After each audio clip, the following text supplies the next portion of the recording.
There we are. And we're live. How's it going, everyone? This is James from Tin Robot Games, and this is an update on a bunch of stuff. So first and foremost, I want to take you guys through where we're at on Cities of Venus. We're getting very, very excited. The campaign launches on May 2nd and will run for a month. This is the biggest game we've ever done. It's quite ambitious, and I think it's going to go really well. I really do. There's been a lot of great feedback on this game. People are seeing some of the imagery, absolutely love it. Genders Gaming, I don't know if anyone's seen Genders or follows Genders. I'm going to put a link to a video they've done in our e-blast. It's going to go out as part of this video as well. And they did a how to play video using one of the prototype copies we had. Still, there's some changes being made to those copies, but you can see basically even what he has. There's a lot of stuff there as part of this game. It actually takes up quite a bit of a table.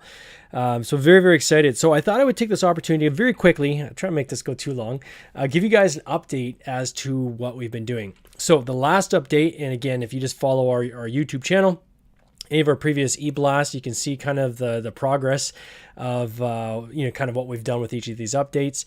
And from what I've heard, some people actually think it's kind of cool getting to get the inside scoop or kind of behind the scenes of how some of this stuff comes together, some of the problems we run into, and how we kind of navigate it. As you know, I just tell it like it is, right? And sometimes I'll get it even something that I've received from a printer, and I'll look at it and you'll see me live saying, I don't know if I like that. And then I'll suggest kind of here's the changes I think I'm going to talk to the manufacturer about and so forth. But we're in a really great spot. We've been pushing really, really hard to get these copies made for the reviewers. Genders literally got the only one we had. And again, the player boards weren't quite right. This is like an example of player board. They were way too thin and they were curved. The 3D print files he has are the old 3D print files for the Volcano. We've since changed those. But I wanted to get something made quick before we launch that people can get a good sense of what this game is about. So that's why we did that. And I've been continuing to kind of work with the manufacturer because we actually had 100 copies made for reviewers, right? We want to get people to get their hands on this game, tell us what they think, hopefully create some good content that we can use in our marketing and help us get the word out. And those reviewer copies had some issues, right? So there was cards that had, I think there's the one, I don't know if I have it in this deck here. Where is it? All right. Yes, with these ones here. Little things like this. Most people probably would not care, but it kind of made my eye twitch. So I had to change it. Cards like this, right? Where we have the, let's see if I can go like this. There we go. So you got the 3, you got the 2, and you got the 1. Now, if you look at that 2, the line, why can't I do that? The line around that, man, this is tough to do backwards. The stroke around this number here is way too thick versus the other numbers over here. So we had that changed. So that's actually been reprinted. Reviewer boxes updated. We found an error on one of the cards. Had that fixed. Updated the reviewer boxes. Had to come up with some clever workarounds for the insert for the box because there's so much stuff in the box. We couldn't really use a traditional insert just because we would have had to make the box even bigger. Like we would have had to add like 2 inches overall around the box to make everything fit in the box. So we went with this kind of foam type insert that's kind of kiss cut around some of the components that will fit in the box. We wanted to make sure that we had, and I was like a dog to a bone on this with these trays. We had these Volcano trays and we had the rocket ship tray. And I absolutely wanted to have these trays for the reviewer copies. And there was a lot of back and forth with the manufacturer on this. We ended up having to pay for the dies ahead of time to get those made. So the molds, we now own those molds and we'll use those in the final production, but we had to get those made in order to have even these 100 copies made properly. So each of those reviewer copies will actually have those molds with the trays. Very, very excited about that. And then the most important is probably fixing these guys. So people saw me open this live on air and they could see my reaction on my face. I have trouble hiding things when I don't like it. And although it looks super nice like this and functionally these work very, very well. So the cards slide in and out And Genders did, he did a lot of great videos just showing that, and a lot of people respond to that quite well. But this for me just was not where I wanted to be. I wanted to be at this, and this is what we end up getting. So what you'll see is we made this like a quarter of an inch less wide because these didn't actually fit in the box. That's part of the reason they curled, is they threw them in the box, and because they didn't quite fit, they kind of curled up and then dried. And then by the time they got here, and the copies they made, they all end up curled. So sometimes when your glue is curing, you really don't want to have things, any kind of backwards, any backwards pressure on the elements, because it'll actually impact the glue and it'll dry that way. So here's what we had. This is the replacement we got. Now, you might say, well, it looks exactly the same as this one, and graphically it does. But look at the thickness difference of this guy versus this guy. And this one here, my friends, is flat. Versus this one, not so flat. So big difference. We had to make some changes to the box because when you put 4 of these together, because they are so thick, let's see if we get 4 of them together here.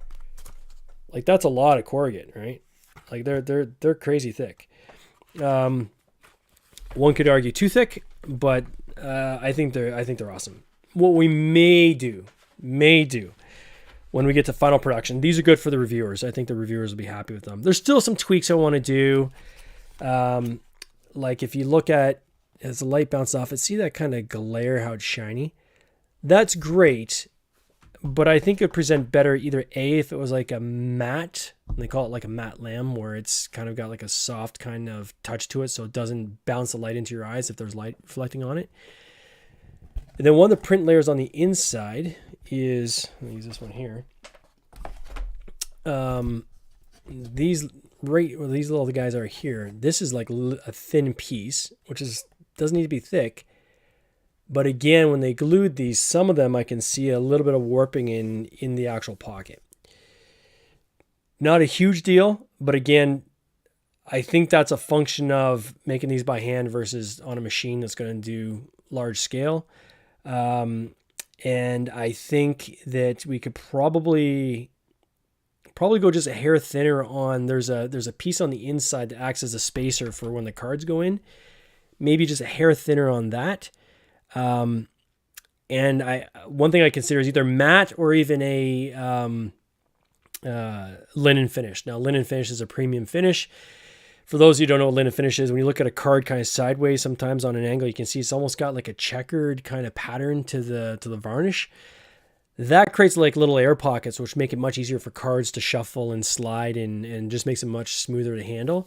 More and more manufacturers are applying that same effect to board games, like to the actual board itself, player boards, things like this, because it actually has another effect that I've seen, which helps with wear and tear. So I've noticed with a couple of these, just in the handling of them, and Adam was here last night and we're looking at the boards and had a lot of discussion on different types of finishing and things like that. And him and I agreed that like just by us moving the boards around, some of them hit each other, and there's a couple chips that happen because the when it's this glossy type of paper, it can chip easily. So what I want to do is I think I am going to go to like a linen finish, because that'll make these just a little bit more rugged when you're transporting them, moving them around in your box and so forth. So that's update number one. Super pumped with how that turned out. Oh man, I am crazy excited. For those that didn't see the last video, let me just show you how these cards slide in. And this is, it goes right there. So this is like the food one. So this shows you how the cards actually slide into the board, so you can upgrade your capacity. And you see the capacity down here. These other side ones, some cards will actually have a power, like in this window that will, I'm going to try to do this backwards, that will reveal down here. And so, as you add the card, not only does it change the capacity in the bottom corner and give you a victory point, but in that window, it'll actually say, well, here's what this power does, right? So you can actually power up your station and add extra abilities to it, which is just, again, super cool. We're getting a lot of great feedback with this. People are super digging this concept of the card sliding in and out of the board. It's a really nice touch. It's something that took a lot of engineering effort to get to work properly and get to the point where we're at. And I think it's turned out really well. For the game, there's going to be a 4-player version. There's going to be a 6-player version. The 6-player version, there you go. So it's even more cardboard. So it's like 6 of these will go into a 6-player game. I'm realizing now we're actually going to have 2 boxes. Or for the 4-player version, we're probably going to be, it's a 12 by 12 box, which is quite large. And we're going to be probably at 4 inches for the 4-person box. And probably have to go up to 5 inches deep for the 6-player, maybe even 6 inches deep for the 6-player game. So there's a lot of game here. And, we have Breakout Con coming up this weekend in Toronto. Anybody in the area, please stop by our booth. Love to see you, chat with you, interact with you. One of our 6-foot tables alone is going to be just this game out on the table. That's how much game is going to be in this box. And it's got us really excited. It also led us to a discussion that we're really putting a lot of thought behind. Our 4... There's Genders Gaming joining us. Genders, the man, the myth, the legend himself, joining us live. I can see him watching the video here. We're going to have a link in our e-blast goes out today to the amazing video he did. Great guy. The mechs. So there's these, you'll see Gender, he painted his black, or printed them black. Ours are printed white. Megan, who's also watching live now, she's actually painting these mechs for us so we can have these on display at Breakout Con. Originally, we were going to have the 4-player game not include the mechs, and then you could buy those as an add-on if you wanted them. My belief is that I think at least 70% of the backers of the 4-player game are going to want to just spring for the mechs anyways, because they're so cool. They add so much more kind of interactivity to the gameplay. You don't need them to play the game, but they certainly enhance how the game plays. And so I think that after a lot of discussion Adam and I had, I think what we're going to do is, instead of having those as an add-on for the 4-player game, we're going to increase the pledge amount and just put them into the actual 4-player game. So there'll be 2 pledges. One 4-player game, you get the mechs, you get everything. You see all the premium components, quad layer player boards, neoprene mat, all the gems, like 200. We added another 50 meeples to that game, 200 meeples of the Spaceman meeples. Just a lot of stuff so that when you get your game for a little bit extra, you will get everything in the kitchen sink.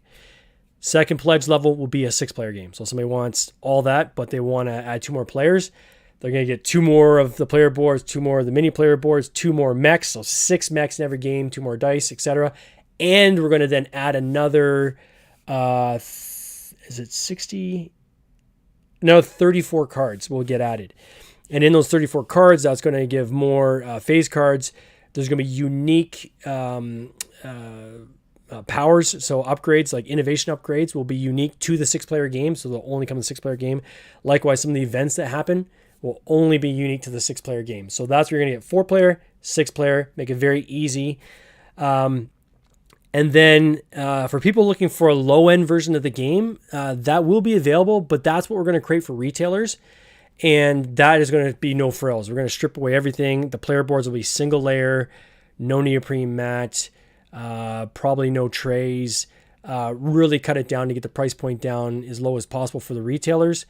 But if you want the bells and whistles, it's Kickstarter. It's not going to be available at retail. Like, we're going to make our small run, and then when that's gone, it is gone. So hopefully you guys join us for the actual Kickstarter part. So that's Cities of Venus. Okay. The last thing I want to ask you is, please, if you haven't clicked the campaign link on Kickstarter and clicked follow me, please go and do that right now. I've got a link directly in the show notes in the bottom of this YouTube video. It takes you straight there. Get to that page. As soon as you get there, click follow this campaign. This helps us with the algorithms. This will help Kickstarter push the campaign out. This will help us do things like projects we love. All these kind of feed into making this campaign more successful. And it only takes a click of a button for you. It just basically expresses that you want to follow the campaign, and then later on, you'll be notified when it goes live. That helps us a tremendous amount. We're honing in very quickly towards 600 campaign signups, which is pretty good. I'd like to have 1,000 before we launch the campaign. Backer kit, they're going to jump in here in about another week. They're going to take over then all the Facebook ads and things like that. So I know they're going to add a lot more signups through them. But I want to get as many signups as we can ourselves. So please go there and do that. Okay. The next thing I want to talk about is CATNIP Auction House. So it's the other game we're working on, not Kickstarter. This is going to go straight to retail. And this game is something that was designed by Reed Mascola. We partnered him on this game. We've helped develop it to bring it to its current identity of being cat themed around the CATNIP Auction House. And we're super excited about this. We are also going to be showing this at BreakoCon this weekend.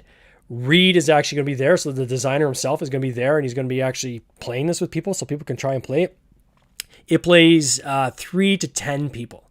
So this is a party-style game that plays up to 10 people. It's a bidding-style game.